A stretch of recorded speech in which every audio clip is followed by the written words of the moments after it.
Where do you start?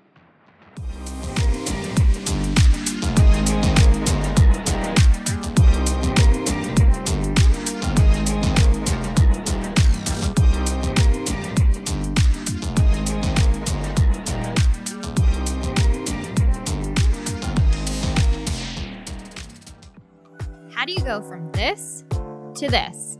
There are several steps involved, a lot of details, but it's all worth it in the end. I'm going to take you through the process of building a new house, start to finish.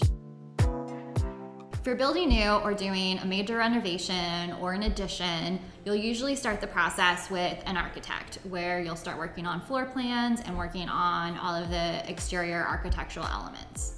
In this project, I was involved in the architectural phase, which means I met with the architect to review space planning and layout over the course of a few months. The list of requirements was long and the lot size was small, so we had to get very creative to achieve the final layout. We went through several versions before landing on the final plan. What I always try to achieve with new builds is having the most natural light possible, maximizing storage, and having the flow from space to face feel very open. You enter into an open double height entry with the stairs being the first of two focal points that you'll see downstairs.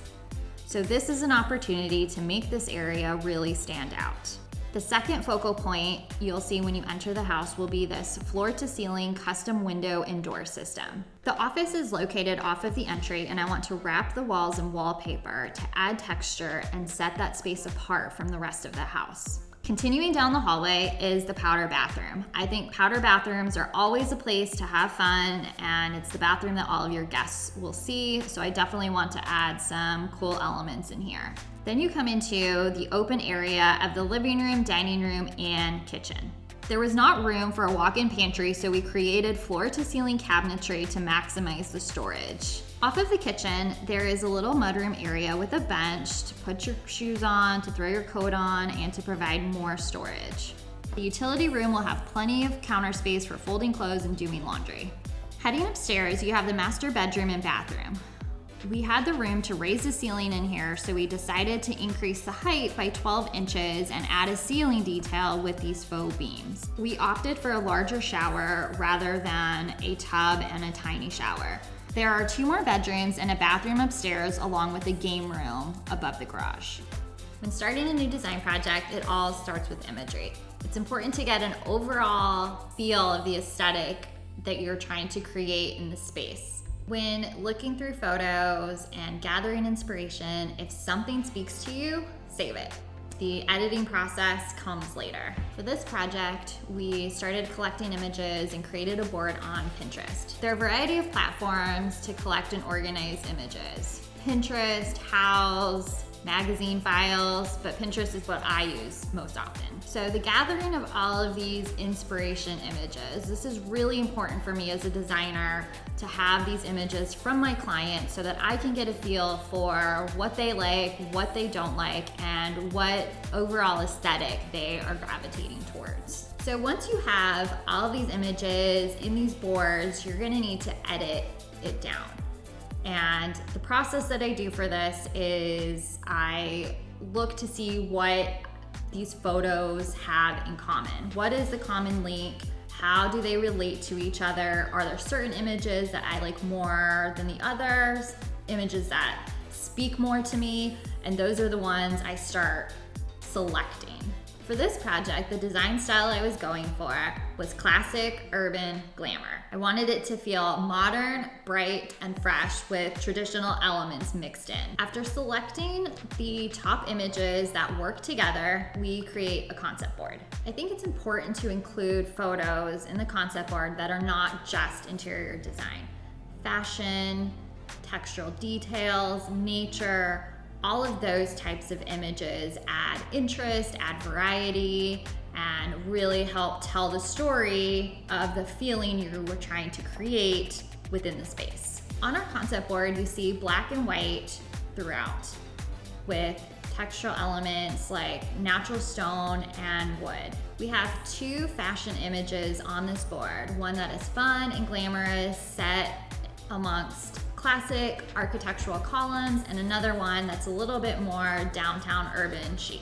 finishes. Now we get to a really, really fun part. This is where you start pulling materials, you get to look at colors, you get to start looking and selecting things that are actually going to be installed in the home. We know that we're working with a basic color palette of black and white with grays and metal accents mixed in for this project. I typically do not use the exact same materials in every room. Instead, what I like to do is make sure that the color palette is cohesive throughout the rooms and introduce different colors, different textures in the spaces to make each space feel a little bit more unique. I know I want to layer in natural stone, and I'm leaning towards a marble for the counters. You just cannot replicate the veining of marble, and it's the perfect material choice, classic and timeless. I want drama and high contrast in the kitchen, so we're gonna go with black cabinets and a white backsplash. The backsplash needs to have some sort of texture to it in order to create contrast against the rest of the smooth surfaces going into that space. Wood floors, one of the largest elements in a new build. Wanting the space to feel fresh, bright, and airy, I want to go with a very light white oak floor. The flooring is going to carry onto the stairs and upstairs, so we have a lot of surface area and it will play a big role in the feel for the entire house. Moving on to tile. Tile is one of my favorite materials to select and design with. There are so many options out there, and several times tile has been the jumping off point for a design of a room. You can create interest with color, with texture, or with shape. There are endless possibilities. I found this green embossed tile and immediately fell in love with it and knew it had to be an accent in this house. I think the perfect place for this tile will be in the powder bathroom. Let's talk metals. You have several metal finishes in a new home. Plumbing fixtures, light fixtures, and hardware. I love mixing metals. I don't think everything needs to match, and for this project, I know I want warmer metals to help offset the contrast of the black and white palette that we have going on throughout the house. This means I'm gonna lean towards brass and polished nickel for my metal finishes. We have several months ahead of us for construction, but I am super excited to get this project started and see this entire vision come to life.